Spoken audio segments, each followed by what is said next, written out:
हाय, नागसेन 37 या यूट्यूब चॅनलवर आपल्या सर्वांचं स्वागत आहे. दर्शको, भारतीय बौद्ध महासभा जळगाव जिल्हा पूर्व यांच्या वतीने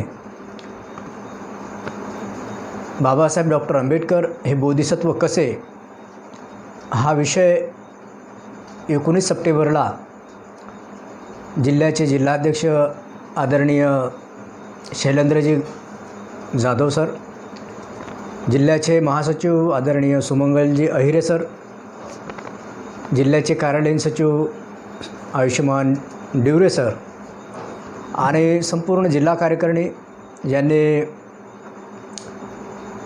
बाबासाहेब आंबेडकर हे बोधिसत्व कसे हा विषय माझ्यासाठी ठेवला होता.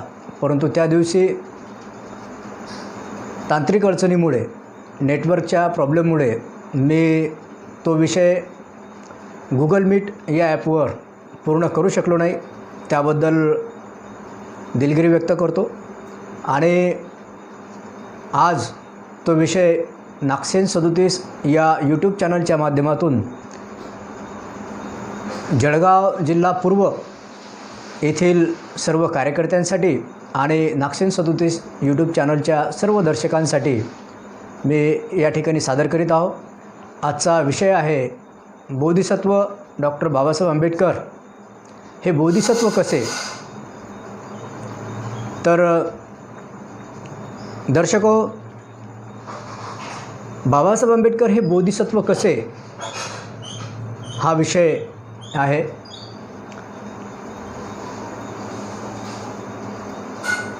तर बोधिसत्व म्हणजे काय हे पाहणं अत्यंत आवश्यक आहे. बाबासाहेब आंबेडकरांनी बुद्ध आणि त्यांचा धम्म या ग्रंथामध्ये बोधिसत्व कोणाला म्हणावे यामध्ये बाबासाहेब आंबेडकरांनी सांगितलेलं आहे की बुद्ध होण्याचा प्रयत्न करणारी व्यक्ती म्हणजे बोधिसत्व. बाबासाहेब आंबेडकरांनी अगदी सुटसुटीत, सरळ आणि सोपी व्याख्या केलेली आहे बोधिसत्व या शब्दाची, या संकल्पनेची. बुद्ध होण्याचा प्रयत्न करणारी व्यक्ती म्हणजे बोधिसत्व. महायानी यांचं मत या ठिकाणी आपण पाहूया की महायानी लोक असं म्हणतात, महायानी हा जो पंथ आहे, हे लोक असं म्हणतात की जोपर्यंत सर्व प्राणी मुक्त होत नाहीत तोपर्यंत बोधिसत्व स्वतः मुक्त होत नाही. आपण जर हे मत विचारात घेतलं तर आपल्या असं लक्षात येईल की जेव्हा अगदी तथागत बुद्ध धर्तीवरती असतात तेव्हासुद्धा सर्व प्राणी हे मुक्त होत नाही. तर मग बोधिसत्व सर्व प्राण्यांना मुक्त करेल हे कसं बरं शक्य आहे. आणि म्हणून त्यापेक्षा बाबासाहेब आंबेडकरांनी जी केलेली व्याख्या आहे, बुद्ध होण्याचा प्रयत्न करणारी व्यक्ती म्हणजेच बोधिसत्व होय, अशा पद्धतीने जी सोपी आणि सुटसुटीत व्याख्या केलेली आहे. तर बाबासाहेब आंबेडकरांना आंबेडकरी अनुयायी बोधिसत्व म्हणतात, तशी मान्यताही आहे. भारताच्या बाहेरील आंतरराष्ट्रीय स्तरावर सुद्धा बाबासाहेब आंबेडकरांना बोधिसत्व असं संबोधलं जाते. असंही आहे की तथागत भगवान बुद्धांनीच असं सांगितलेलं होतं की बुद्धाच्या महापरिनिर्वाणानंतर 2500 वर्षानंतर भारतामध्ये ऱ्हास पावलेल्या भगवान बुद्धाच्या धम्माचं पुनर्जीवन करण्याचं काम भारतामध्ये बोधिसत्व करेल, अशा पद्धतीचं वर्णन त्रिपिटकामध्ये आपल्याला आढळते. 1956ला डॉक्टर बाबासाहेब आंबेडकरांनी भगवान बुद्धाच्या धम्माची दीक्षा घेतली. त्या 1956ला भगवान बुद्धाच्या महापरिनिर्वाणाला 2500 वर्ष पूर्ण झालेली होती.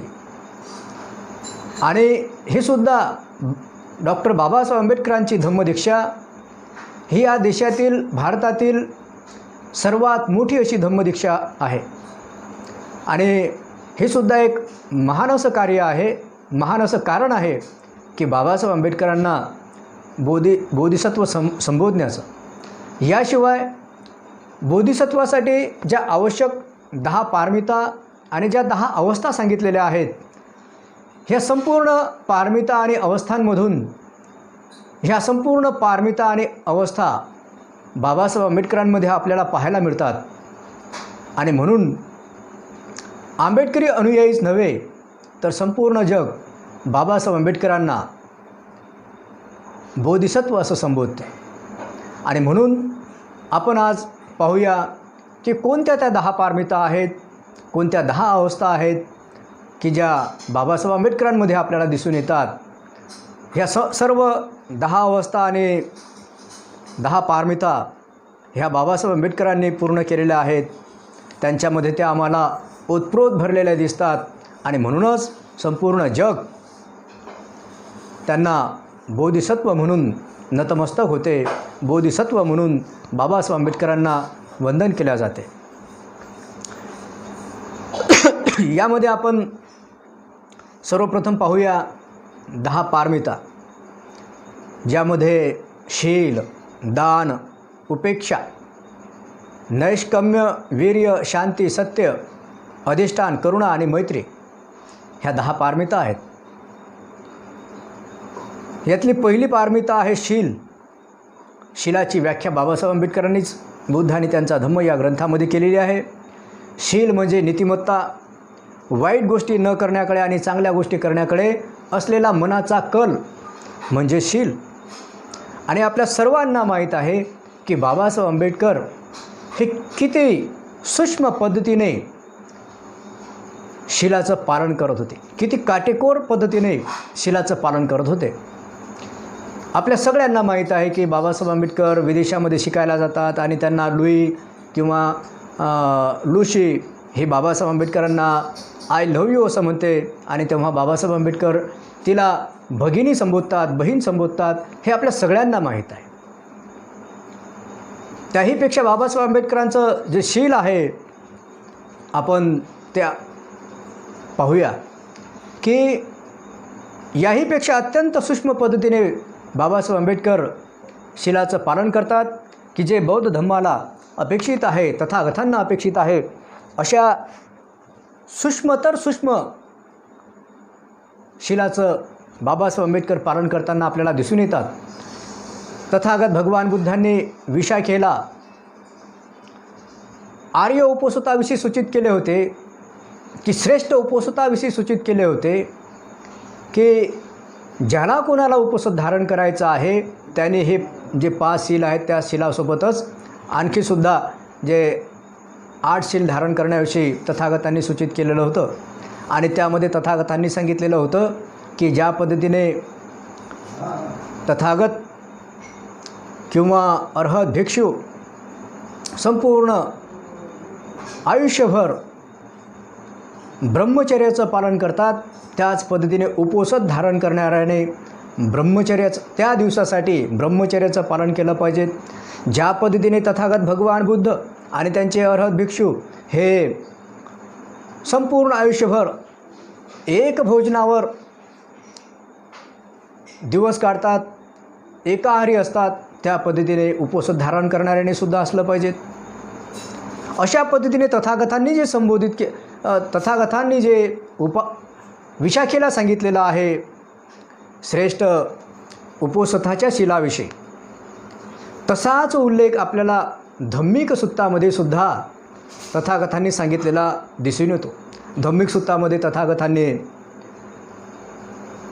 सदाचरणामध्ये पूर्णता साधण्यासाठी काय करणं आवश्यक आहे असा उपदेश दिलेला आपण पाहतो, ऐकतो.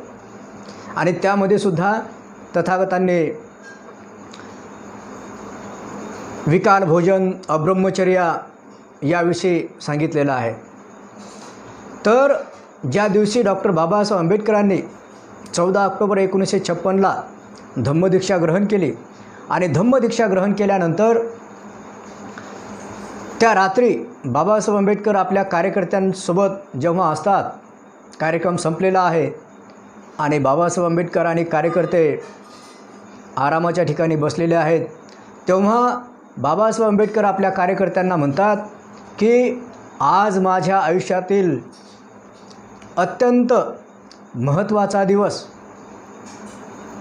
मला माझ्या आयुष्यामध्ये जे काही मिळवायचे होते ते मी आज मिळवले आहे.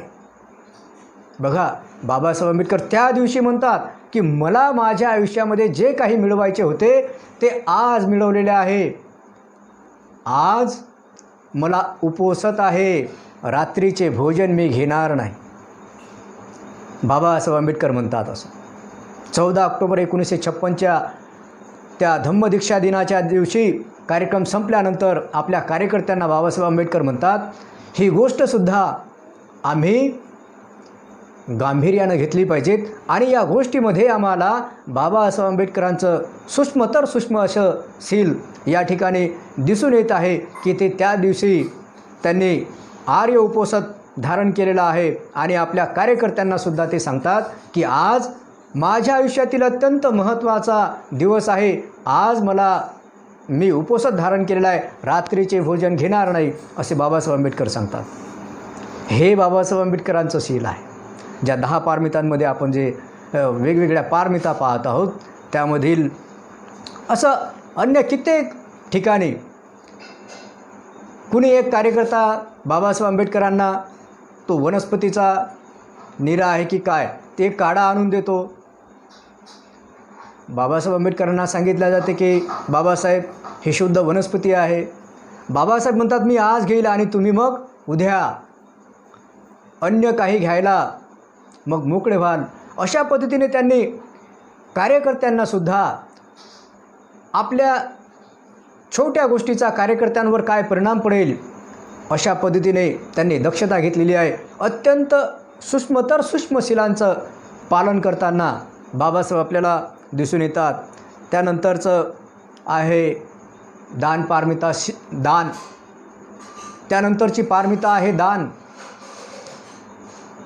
संपूर्ण आयुष्य ज्या माणसाने समाजाला दान करून टाकलं. काय काय दान केलं आम्हाला?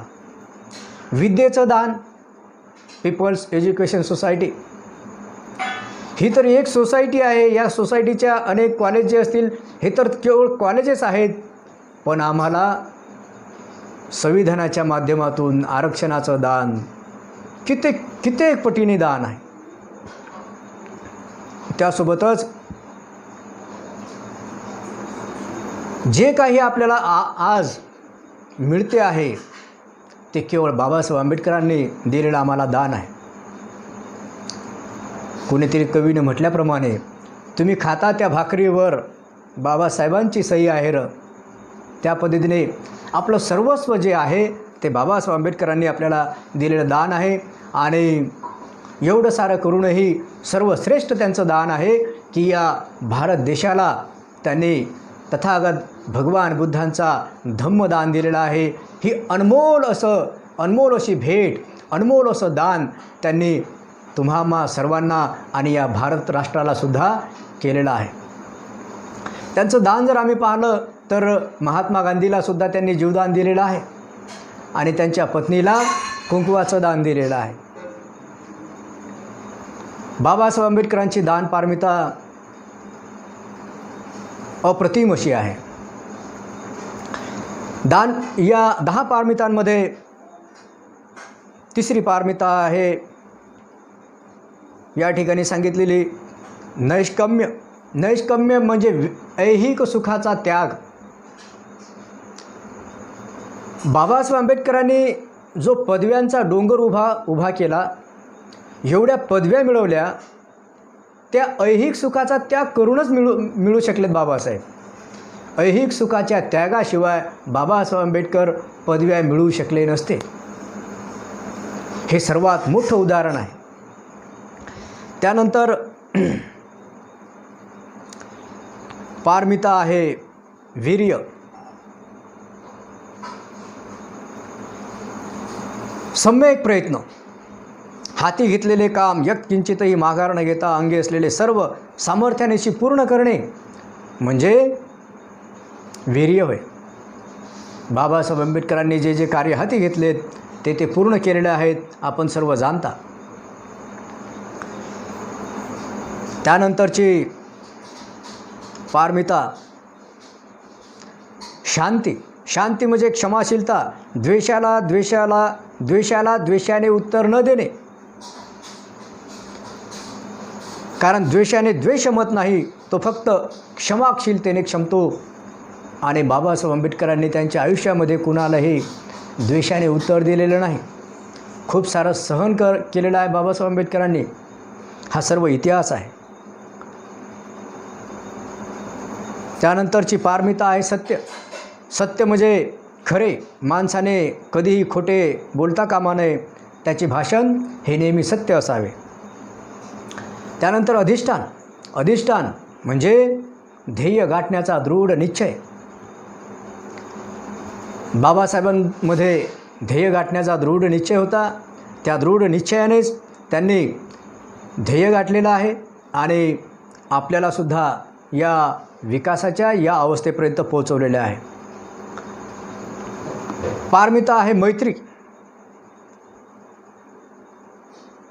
मैत्री म्हणजे सर्व प्राणीमात्रांविषयी,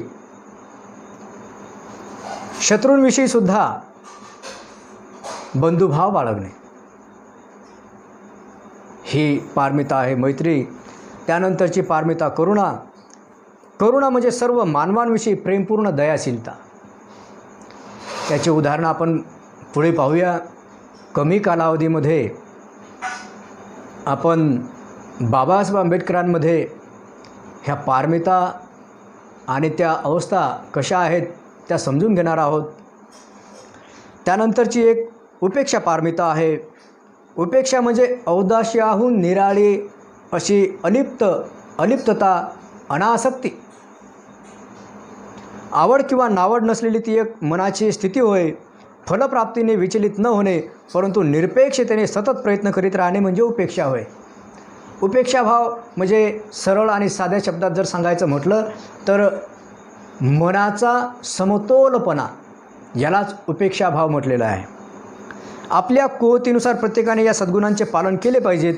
ह्या आहेत 10 पारमिता. आणि बोधिसत्व 10 पारमितांसह 10 अवस्था पूर्ण करीत असतो. तर 10 अवस्था पाहू, ज्यामध्ये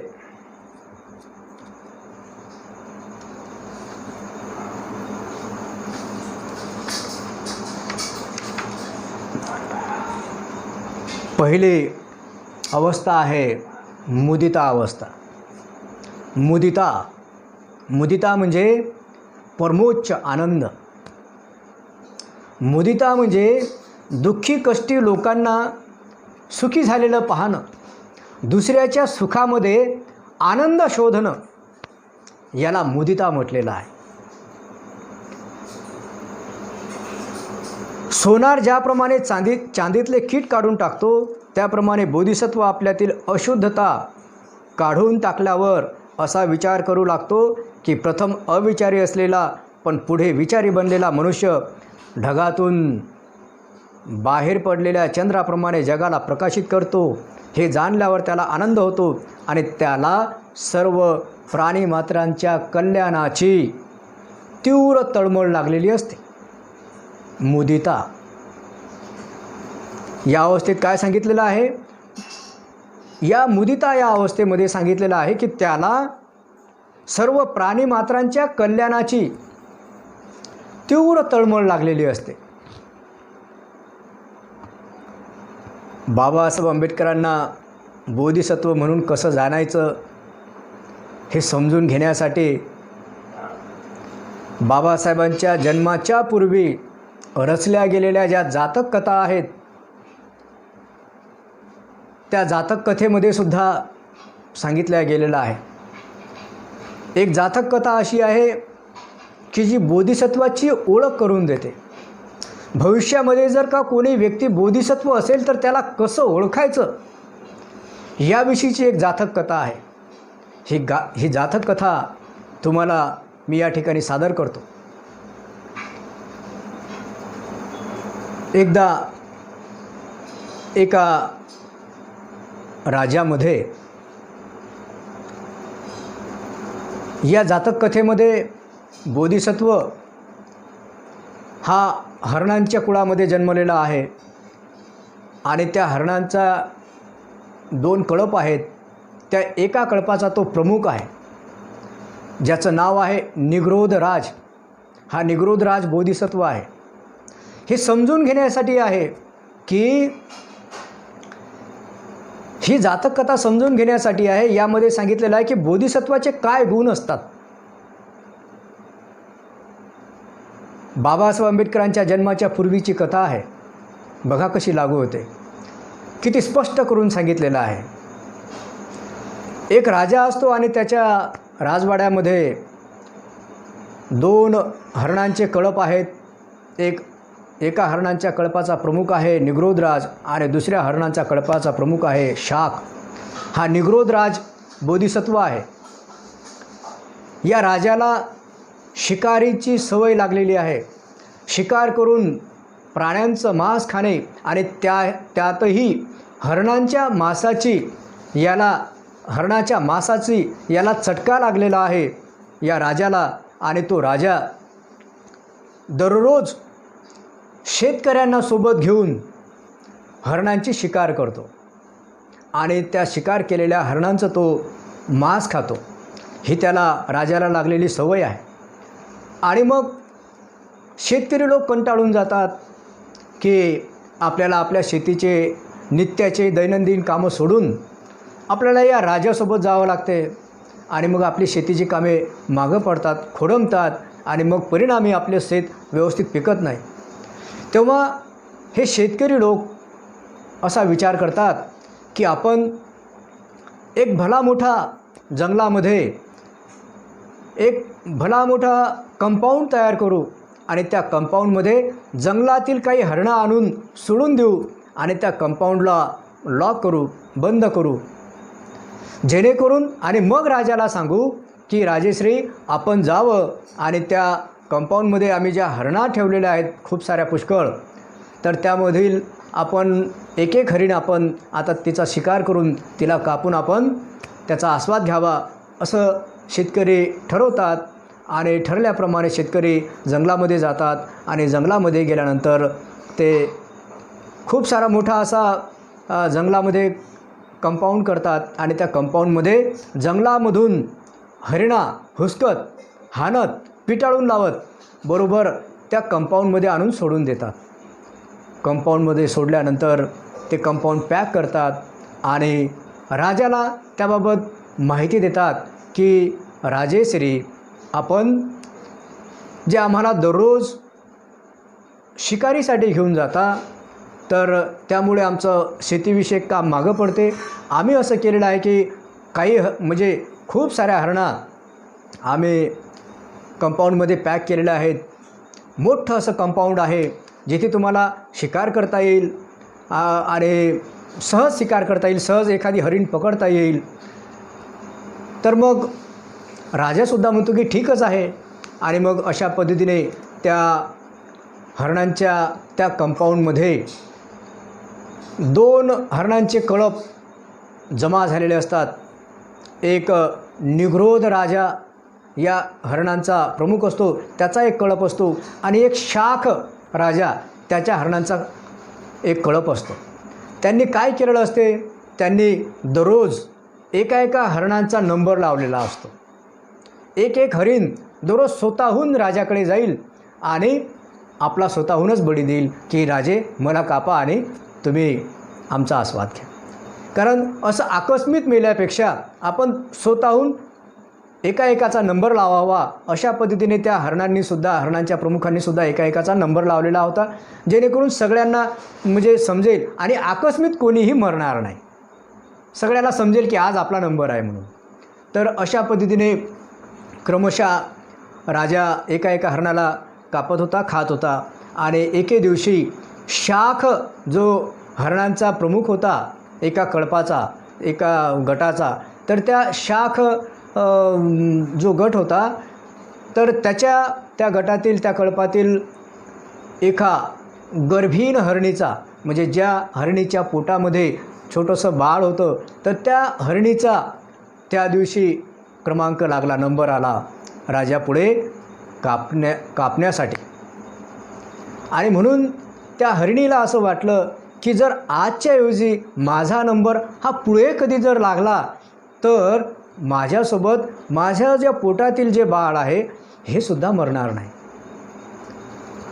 मी मेली तरी चालेल, परंतु माझ्या पोटात जे बाळ आहे तर त्याला तरी किमान 2 दिवस ही दुनिया पाहायला मिळेल असे तिला वाटते. आणि म्हणून ती त्याच्या जो प्रमुख असतो शाक त्याच्याकडे जाते आणि म्हणते की राजा, माझ्याऐवजी आजच्या दिवस दुसऱ्या कोणाचा तरी नंबर लावा आणि कालांतराने मग मी माझ्याऐवजी ज्याचा नंबर लागला तर त्याच्या नंबराच्या वेळेस मग मी येईल. माझं जेव्हा मी एखाद्या बाळाला जन्म देईल तर अशी व्यवस्था करा.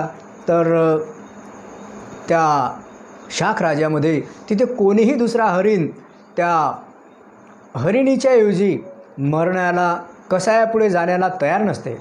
आणि मग ती हरिणी, ती गर्भार हरिणी त्या निग्रोध राजाकडे जाते. हरणांचा दुसऱ्या हरणांच्या गटाचा प्रमुख निग्रोध जो बोधिसत्व असतो तर त्याच्याकडे जाते आणि त्याला म्हणते की राजा, माझ्याऐवजी दुसऱ्या कुठल्या तरी हरणाचा आपण कापण्यासाठी बंदोबस्त करावा. खरं म्हणजे असं असते की राजाने हे 2 हरणांचे कळप पाहिलेले असतात आणि या 2 हरणांच्या कळपामध्ये 2 हरीण अतिशय सुंदर असतात, ज्यामध्ये निग्रोधराज जो बोधिसत्व असतो तो अत्यंत सुंदर, दिसायला खूप सुंदर असतो, ज्याची सोन्यासारखी कांती आहे आणि सूर्याच्या प्रमाणे ज्याचं तोंड आहे, अशा पद्धतीने तो निग्रोधराज असतो. आणि दुसरा शाक जो असतो तो सुद्धा तितका सुंदर असतो. आणि त्यांच्या सुंदरतेला पाहून राजांनी त्यांना अभयदान दिलेलं असते. म्हणजे राजांनी त्यांना अभिवचन दिलेलं असते की मी सगळ्यांना कापेल, परंतु निग्रोधराज आणि शाक या 2 हरणांच्या प्रमुखाला कापणार नाही. तेव्हा हे त्यांनी अभिवचन दिलेलं असते. आणि त्यानंतर ही जेव्हा गर्भार हरिणी निग्रोध राजाकडे त्या हरणांच्या त्या सुंदर अशा त्या हरणाकडे जाते, निग्रोधाकडे जाते, त्या बोधिसत्व कुळातील त्या निग्रोध राजाकडे जाते आणि त्याला सांगते की राजा, अरे माझ्या पोटामध्ये बाळ आहे आणि जर मी आज मरण पावली तर माझं बाळसुद्धा मरण पावेल. एकासोबत 2 जीव मरण पावतील, तर माझ्याऐवजी दुसऱ्याचा नंबर लावा. तर त्या ठिकाणी त्या निग्रोधाला प्रश्न पडतो की हिच्याऐवजी दुसरा कोणाचा नंबर लावा. तर तो म्हणतो की ठीक आहे माते, मी या ठिकाणी तुझ्याऐवजी मी या ठिकाणी जायला तयार आहे. आणि असं होते की त्या राजाचा जो खाटीक असतो, जो कापणारा असतो दररोज, तो हा निग्रोधराज त्याच्याकडे त्या खाटकाच्या त्या कसायाच्या ठिकाणी स्वतःहून जाऊन त्या ओंडक्यावर पडलेला असतो. आणि मग दररोज ठरल्याप्रमाणे तो निग्रोध तो राजाचा खाटीक येतो आणि तो खाटीक पाहतो तर काय, त्या ठिकाणी ज्याला अभयदान दिलेलं आहे असा निग्रोधराज स्वतःहून कापण्यासाठी पडलेला आहे. तेव्हा तो त्याला कापत नाही आणि त्या राजाकडे जातो आणि राजाला म्हणतो, महाराज महाराज, अहो ज्याला तुम्ही अभयदान दिलेलं आहे तो स्वतःहून माझ्या कापण्याच्या ठिकाणी येऊन पडलेला आहे. तर मला प्रश्न पडला की आता काय करावं, तुम्ही तर त्याला जीवदान दिलेलं आहे. तर तेवढ्यात तो राजा तिथे ते पाहायला येतो आणि पाहतो तर काय, खरोखर ज्याला जीवदान दिलेलं आहे, ज्याच्या सुंदरतेमुळे ज्याला जीवदान दिलेलं आहे, तो निग्रोधराज तिथे स्वतःहून पडलेला आहे कापण्यासाठी. राजा त्याला विचारतो की अरे निग्रोध, हे काय आहे, तुला तर मी जीवदान दिलेलं आहे, तू का बरं कापण्यासाठी आलेला आहे समोर. तर तो निग्रोध म्हणतो, राजे अहो आज जिचा नंबर आहे कापण्यासाठी ती गर्भार हरिणी आहे आणि तिला जर आज कापल्या गेलं तर तिला जर कापल्या गेलं तर तिच्यासोबतच आमच्या समूहाचे 2 जीव कापल्या जाणार आहेत. आणि म्हणून तिच्याऐवजी आज मी इथे कापण्यासाठी स्वतःला तयार आहो, कारण मी तिच्याऐवजी दुसऱ्या कुणाचा नंबरच लावू शकत नाही. ही बातमी जेव्हा हरणांच्या कळपामधील सर्व हरणांना समजते की आपला निग्रोध राज स्वतःहून कापण्यासाठी तयार होतो, तर तेव्हा त्या हरणातील सर्व छोटे मोठे म्हातारे बालक असे सर्व हरिण त्या ठिकाणी येतात आणि त्या राजासमोर म्हणतात की आमच्या राजाला नाही, कारण त्या निग्रोधावर सर्व हरणांचं प्रेम असते, अतूट असं प्रेम असते. ते प्रेम पाहून तो त्यांचं त्या राजावरती, त्या निग्रोध हरणावरती खूप प्रेम असते आणि त्या प्रेमामुळे ते तिथे जमा होतात आणि राजाला म्हणतात, राजे आमच्या त्या निग्रोध राज हरणाला कापू नका, भलेही त्याच्या मोबदल्यात मला कापा. म्हातारं हरिण म्हणते मला कापा, छोटं हरिण म्हणते मला कापा, तरुण हरिणं म्हणतात मला कापा, प्रत्येकजण म्हणते मला कापा, पण आमच्या त्या निग्रोध राजाला कापू नका. त्याच्यावर ते त्यांचं एकमेकावरचं ते प्रेम पाहून तो राजा, त्याचं हृदय द्रवित होते आणि तो म्हणायला लागतो आणि तो म्हणतो, अरे तुमचं हे एकमेकांवरचं जे प्रेम पाहून मी कोणालाच आजच्या दिवस कापत नाही. जसं राजा असा म्हणतो की मी कोणालाच कापत नाही आजच्या दिवस, तसं ते सर्व हरिणी आनंदित होतात आणि राजाचा जय जयकार करतात. राजाचा विजय असो, राजाचा विजय असो. परंतु तो निग्रोध राज मात्र राजाचा जय जयकार करीत नाही. आणि मग जेव्हा राजा पाहतो की अरे हा निग्रोध राज मात्र आपला जय जयकार करत नाही, काय बरं कारण असावं, आपण तर आज कापणार नाही आहो कोणाला. आणि मग तो राजा विचारतो, निग्रोध राज तुम्ही का बरं असे शांत आहात, तुम्ही मात्र जय जयकार करत नाहीत, आनंदी होत नाहीत. तेव्हा तो निग्रोध राज म्हणतो, राजे तुम्ही आज कापणार नाही, पण उद्या तर माझ्या या कळपातील कुठल्या तरी हरणाला कापणारच ना, त्यामुळे मी दुःखी आहे. ते पाहून राजा म्हणतो, ठीक आहे निग्रोध राज, यामुळे जर तुम्ही दुःखी असाल, तुम्हाला मी अभयदान दिलेलं आहे, यामुळे जर तुम्ही दुःखी असाल, तर मी या कळपातील कुठल्याच हरणाला कधीच कापणार नाही, अगदी आजच नव्हे तर कधीच कापणार नाही. आणि जेव्हा राजा अशी घोषणा करतो तेव्हा तर त्या राज्यातील हरणांमध्ये इतका आनंद होतो आणि राजाचा विजय असो, राजाचा विजय असो म्हणून सर्व जल्लोष साजरा करतात. परंतु तरीसुद्धा तो निग्रोध असणारा राजा हरिण तो मात्र जय जयकार करीत नाही. आणि मग राजा म्हणतो, अहो मी तर आता सर्व या तुमच्या कळपातील सर्व हरणांना जीवदान दिलं, का बरं तुम्ही आनंदी होत नाही. तर राजा म्हणतो, तर तो हरिण म्हणतो राजाला, महाराज तुम्ही माझ्या हरणाच्या कळपाला जीवदान दिलं, पण त्या हरणातील कळपाला तर तुम्ही कापणारच ना.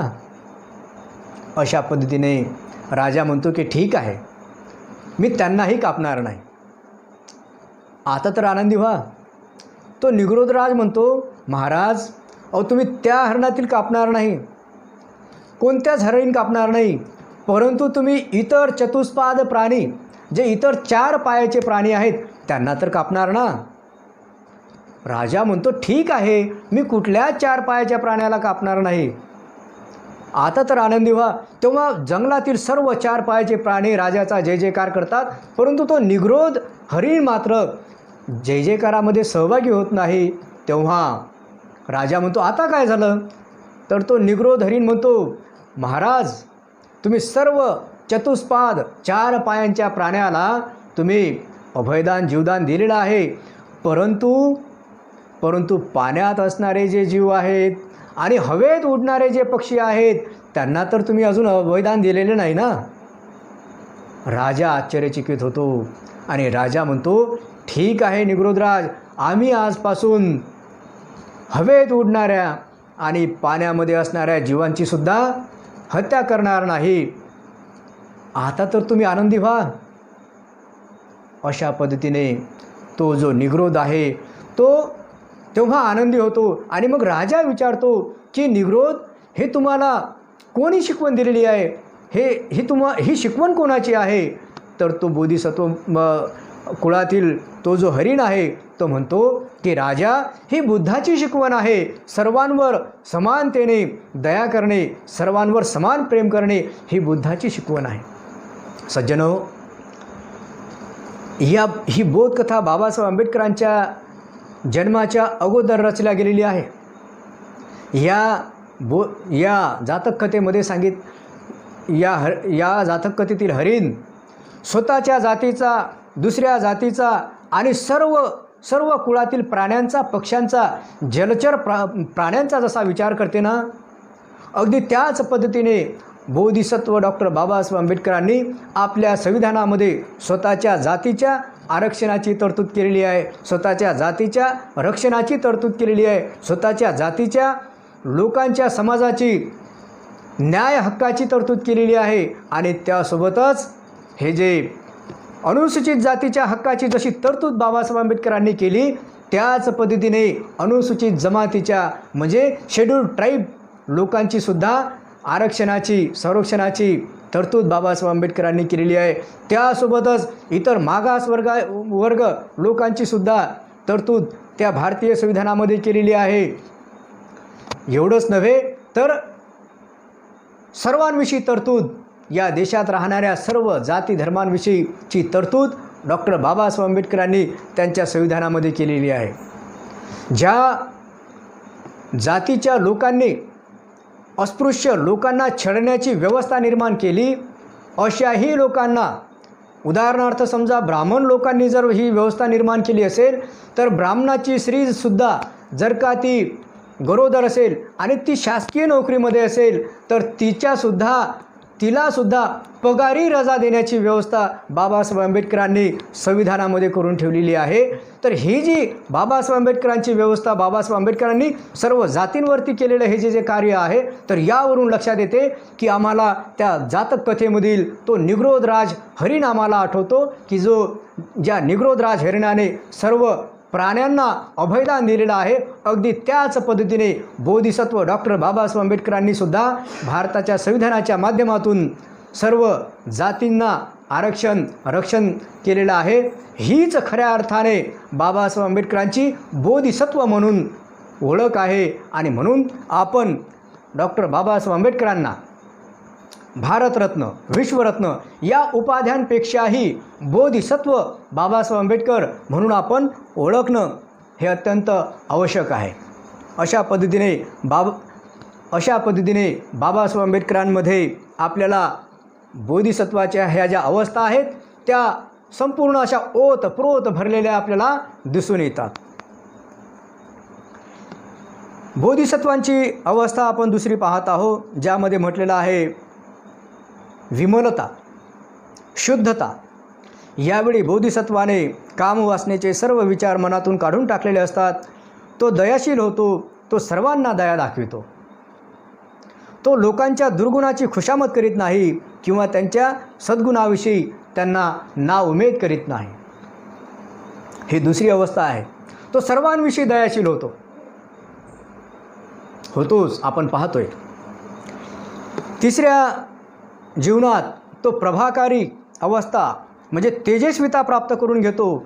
यावेळी बोधिसत्वाची बुद्धी आरशाप्रमाणे स्वच्छ, तल्लख आणि त्यांना पूर्ण ज्ञान झालेले असते. आता त्यांना फक्त सर्वोच्च ज्ञान मिळवण्याची इच्छा असते आणि त्यासाठी ते कशाचाही त्याग करण्याची त्यांची तयारी असते.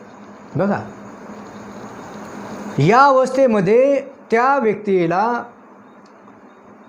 ज्ञान मिळवण्यासाठी कशाचाही त्याग करण्याची म्हणजे त्यांची इच्छा असते. सत्याचे त्यांना पूर्ण ज्ञान आणि आकलन झालेले असते. बाबासाहेबसुद्धा एवढे मोठे प्रकांड कायदे पंडित, एवढा सर्व शास्त्रांचा अभ्यास, सर्व धर्मांचा अभ्यास, तरीसुद्धा बाबासाहेब आंबेडकर म्हणतात की परिस्थितीमुळे मला तर संपूर्ण आजीवन विद्यार्थीच राहायचं होतं. खरं तर बाबासाहेब आजीवन विद्यार्थी राहिलेले आहेत, पण तरीसुद्धा बाबासाहेबांच्या मनामध्ये ज्ञानाची जी लालसा होती ती प्रचंड अशी तीव्र स्वरूपाची होती. ते आपल्याला या अवस्थेमधून ही जी बोधिसत्वाची अवस्था आहे तीसुद्धा आपल्याला या ठिकाणी पूर्णत्वास बाबासाहेबांची गेलेली दिसते. चौथी अवस्था बोधिसत्वाची आहे, ज्याला अर्चिस्मती म्हटलेलं आहे. अग्निप्रमाणे तेजस्वी बुद्धिमत्ता प्राप्त करून घेतो. या स्थितीत बोधिसत्व अष्टांगिक मार्ग, चतुर्विध ध्यान, चतुर्विध व्यायाम, चतुर्विध इच्छाशक्ती आणि पंचशील यांच्यावर आपले चित्त एकाग्र करतात. पाचवी अवस्था आहे जीवनात तो सुदूर जया जिंकण्यास कठीण अशी स्थिती प्राप्त करून घेतो. या अवस्थेचं नाव आहे सुदूर जया. सुदूर जया, जया म्हणजे विजय, ज्याचा विजय दूर असतो, म्हणजे जे मिळवणे फार कठीण असते अशी अवस्था त्यांनी प्राप्त करून घेतलेली असते, ज्याला सुदूर जया आहे असं म्हटलेलं आहे.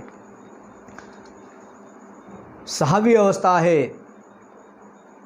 6व्या जीवनात तो अभिमुखी होतो. या अवस्थेत पदार्थाची उत्क्रांती आणि तिचे कारण याची 12 निदानपूर्ण आकलन करण्याची त्याची तयारी झालेली असते. बघा, पदार्थाची उत्पत्ती आणि त्यांची कारणं, ज्याला प्रतीत्य समुत्पाद असं म्हटलेलं आहे.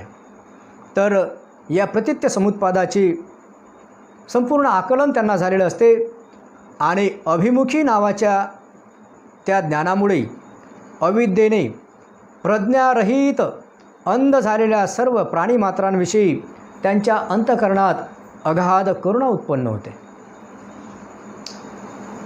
अगाध करुणा उत्पन्न होते. अरे, जे वंचित आहेत, दुर्बल आहेत, शोषित आहेत, पीडित आहेत, त्यांच्याविषयी अगाध अशी करुणा, वंचितांविषयी करुणा. आज एक छोटंसं उदाहरण तुम्हाला देतो की बुलढाणा जिल्ह्यामध्ये वंचित बहुजन आघाडीचे बुलढाणा दक्षिणमध्ये वंचित बहुजन आघाडीसाठी निलेश जाधव या व्यक्तीची नियुक्ती झाली आणि संपूर्ण बुलढाणा जिल्ह्यामध्ये चर्चा सुरू झाली. अरे, कोण निलेश जाधव, कोण निलेश जाधव, निलेश जाधव, त्यांना कोण ओळखते? खरं म्हणजे कुठेच त्यांचं नाव नाही आणि तरी जिल्हा अध्यक्ष कसं काय बनवलं गेलं, अशी चर्चा होते. आणि त्या चर्चेचा सूर माझ्यापर्यंत येतो. एक दोन फोन मला येतात, गुरुजी निलेश जाधव हे नाव ऐकलं का हो तुम्ही? आम्ही म्हणतो नाही. अरे, मग ती व्यक्ती जिल्ह्याचा अध्यक्ष झालेली आहे.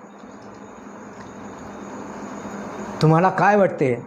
असं लोक जेव्हा विचारतात तेव्हा खऱ्या अर्थानं लक्षात येते की प्रकाश आंबेडकर हे जे राजकीय पटलावरील नाव आहे, तर ते सुद्धा या त्यांच्या कृतीमधून ज्याचं कुठेच नाव नाही, ज्याचं कुठेच नाव नाही अशा अनोळखी व्यक्तीला, नाव नसलेल्या व्यक्तीला नाव प्राप्त करून देण्याचं काम हे जे प्रकाश आंबेडकरांच्या माध्यमातून, या वंचित आघाडीच्या माध्यमातून होताना जेव्हा दिसते, तेव्हा त्यातून हे सिद्ध होते की ॲडव्होकेट बाळासाहेब आंबेडकरसुद्धा या ठिकाणाहून हे दाखवून देतात की मी सुद्धा त्या बोधिसत्व आंबेडकरांचा नातू आहे. माझ्यामध्ये सुद्धा मी सुद्धा बोधिसत्व आंबेडकरांचा वंशज आहे आणि मला सुद्धा ज्याला कुठेच नाव नाही अशा वेशी बाहेरच्या लोकांना मला वेशीत आणायचं आहे. ज्याला कुठेच ओळख नाही अशा माणसाची मला ओळख निर्माण करायची आहे. नाव नसलेल्या माणसाला नाव लौकिक मला मिळवून द्यायचं आहे. जो छोटा समूह आहे त्याच्यासुद्धा मनामध्ये स्वप्न मला प्रज्वलित करायची आहेत आणि कधीतरी त्याच्यामध्ये आत्मभान निर्माण होऊन तो सुद्धा या प्रवाहाचा एक घटक बनून जगेल. त्याचासुद्धा नावलौकिक करून देणे ही जी त्यांची कार्यप्रणाली आहे, या कार्यप्रणालीवरून ॲडव्होकेट बाळासाहेब आंबेडकरसुद्धा हे सिद्ध करतात की मी ऐऱ्या-गैऱ्याचा नव्हे तर बोधिसत्वाचा नातू आहे. हे आपल्याला या ठिकाणाहून दिसून येते. कारण बोधिसत्वामध्ये आपल्याला काय दिसून येते? सर्व प्राणीमात्रांविषयी त्यांच्या अंतःकरणात अगाध करुणा उत्पन्न होते. आणि 7वी अवस्था बोधिसत्वाची, जी अत्यंत महत्त्वाची आहे, ती 7वी अवस्था म्हणजे दुरंगमा, दूर जाणे. कशापासून दूर जाणे? हे जे आपण सांसारिक जीवनातील लोक असतो, यांच्या ज्या कल्पना असतात, या कल्पनाशक्तींच्या ते दूर गेलेले असतात. यालाच दुरंगमा असं म्हटलेलं आहे. बोधिसत्व आता दिक्कालातील असतो तो अनंताशी एकरूप झालेला असतो, अनंताशी एकरूप झालेला असतो. नो आय नो माय, मी नाही आणि माझं नाही. बोधिसत्व आता अनंताशी एकरूप झालेला असतो. तो जात धर्म पंथ पक्ष देश याच्या कक्षा पार करून तो गेलेला असतो. आणि म्हणून या ठिकाणी बोधिसत्वाच्या या दुरंगमावस्थेमध्ये म्हटलेलं आहे की तो अनंताशी एकरूप झालेला असतो. त्याच्यासाठी आता नो आय नो माय, मी नाही माझं नाही. ही अवस्थासुद्धा आपल्याला बाबासाहेब आंबेडकरांमध्ये पाहायला मिळते. बाबासाहेब आंबेडकरांचा अत्यंत लाडका पुत्र, ज्याच्यावर बाबासाहेब आंबेडकरांचं प्रेम होतं, असा लाडका पुत्र बाबासाहेब आंबेडकरांचा मरण पावतो, राजरत्न. आणि त्याच्या काही दिवसातच बाबासाहेब आंबेडकर इंग्लंडला निघतात गोलमेज परिषदेला. बाबासाहेब आंबेडकरांचे भाऊ त्यांना विचारतात की अरे भीमा, आताच मुलगा निघून गेला आणि तू? तर बाबासाहेब आंबेडकर म्हणतात की मला या कोट्यावधी लोकांच्या जीवनमान उंचवायचं आहे, त्यांना त्यांचे न्याय हक्क मिळवून द्यायचे आहेत. हे जे उदाहरणं आहेत यावरून आम्हाला दिसून येते की नो आय नो माय, मी नाही माझं नाही, हे विश्वची माझं घर. हे जे रंजले गांजलेले लोक आहेत, या रंजल्या गांजल्यांचं रंजलेलं गांजलेलं पण नष्ट करणे हेच त्यांना आपलं जीवन वाटत असते. अशी ही त्या बोधिसत्वाच्या चित्ताची अवस्था आहे, जिला दुरंगमा अवस्था म्हटलेलं आहे. तो आता अनंताशी एकरूप होणे यालाच म्हटलेलं आहे. एकाशी एकरूप होत नाही, अनंताशी एकरूप झालेला असतो. तथापि सर्व प्राणीमात्रांविषयी वाटणाऱ्या करुणेमुळे त्याने आपले नामरूप अद्यापही धारण केलेले असते. एका बाबतीत मात्र तो इतरांपेक्षा अगदी निराळा असतो. कमलपात्रावर ज्याप्रमाणे पाणी ठरत नाही, त्याप्रमाणे जगातील मोह त्याला चिकटून राहत नाही. बाबासाहेब आंबेडकरांना कुठलाच मोह चिटकून राहिलेला नाही. नव्याने सांगायची गरज नाही. कित्येक वेळा त्यांना कित्येक ऑफर आल्यात, धर्मांतराच्या बाबतीत तर कित्येकच ऑफर आल्यात, परंतु कुठल्याच मोहाला ते बळी पडलेले नाहीत. तो आपल्या सहचरातील तृष्णा शांत करतो. परोपकार बुद्धी, सहनशीलता, व्यवहार चातुर्य, शक्ती, शांत वृत्ती, बुद्धी आणि सर्वश्रेष्ठ प्रज्ञा यांची तो जोपासना करतो. या जीवनात त्याला धम्माचे ज्ञान होते. कोणत्या जीवनामध्ये? बोधिसत्वाची ही जी 7वी अवस्था आहे, दुरंगमा, दूर जाणे, अनंताशी एकरूप होणे, या अवस्थेमध्ये त्याला धम्माचे ज्ञान होते. परंतु लोकांना समजेल अशा भाषेमध्ये तो सांगत असतो. बघा, हे सुद्धा या ठिकाणी महत्त्वाचं आहे. लोकांना समजेल या भाषेमध्ये ते सांगत असतात. आता बाबासाहेब आंबेडकरांनी सुद्धा तथागतांचा धम्म दिला. अशा अवस्थेमध्ये दिला की ज्यांना वाचता येत नव्हतं, लिहिता येत नव्हतं, त्यांना हे एवढं मोठं कठीण भगवान बुद्धांचं जे तत्त्वज्ञान आहे ते बाबासाहेब आंबेडकरांनी अगदी सोप्या पद्धतीने समजून सांगितलेलं आहे. बाबासाहेब आंबेडकरांनी अत्यंत सोप्या पद्धतीने भगवान बुद्धाचा धम्म हा समजून सांगितलेला आहे. बाबासाहेब आंबेडकर कशा पद्धतीने समजून सांगतात? सोप्या पद्धतीने. बाबासाहेब आंबेडकरांनी 16 फेब्रुवारी 1956ला एक पत्र लिहिलं आणि त्या पत्रामध्ये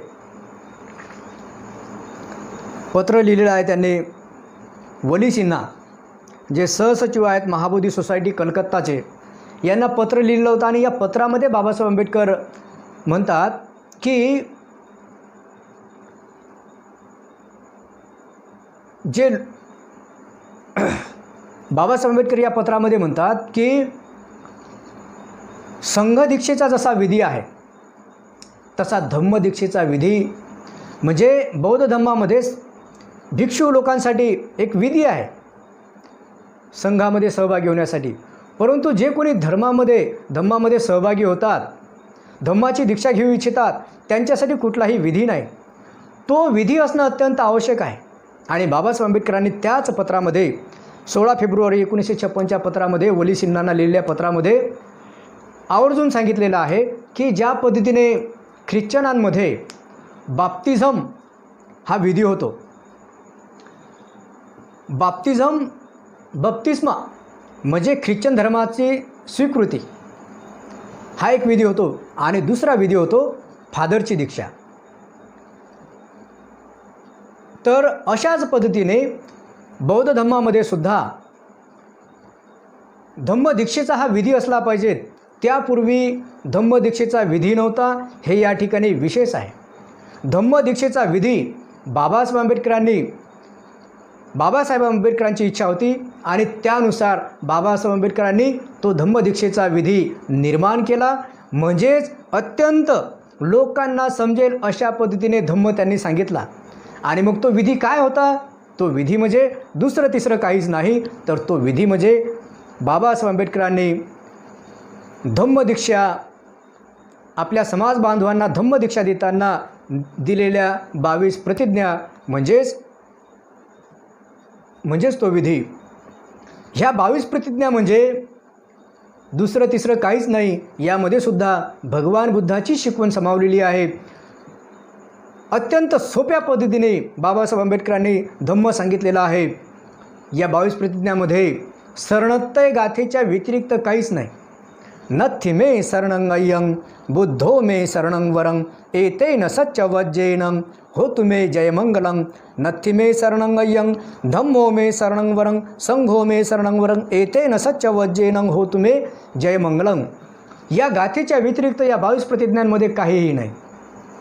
म्हणजे बुद्धाचंच तत्त्वज्ञान, परंतु समोरचा जो समुदाय आहे या समुदायाला समजेल अशा पद्धतीने बाबासाहेब आंबेडकरांनी तो समजून सांगितलेला आहे. या 22 नथि मे शरणं अय्यं, मी बुद्धाशिवाय अन्य कुणालाही शरण जाणार नाही. आणि 22 प्रतिज्ञांमध्ये काय सांगितलेलं आहे की 22 प्रतिज्ञांमध्ये बाबासाहेब आंबेडकरांनी सांगितलं की हे ज्या अंधश्रद्धांमध्ये माझा हा समाज गुंतलेला आहे त्यापासून त्यांना प्रथमतः दूर करणे हे बाबासाहेब आंबेडकरांना आवश्यक वाटत होतं. आणि म्हणून नथि मे शरणं अय्यं बुद्ध धम्म संघो मे शरणं वरं एतेन सच्चवज्जेन, याचाच लोकांना समजेल अशा पद्धतीने 22 प्रतिज्ञा तयार केल्या. मी ब्रह्म विष्णू महेश यांना देव मानणार नाही, मी राम व कृष्ण यांना देव मानणार नाही. अशा पद्धतीने बाबासाहेब आंबेडकरांनी आपणाला सोप्या पद्धतीने धम्म दिलेला आहे. आणि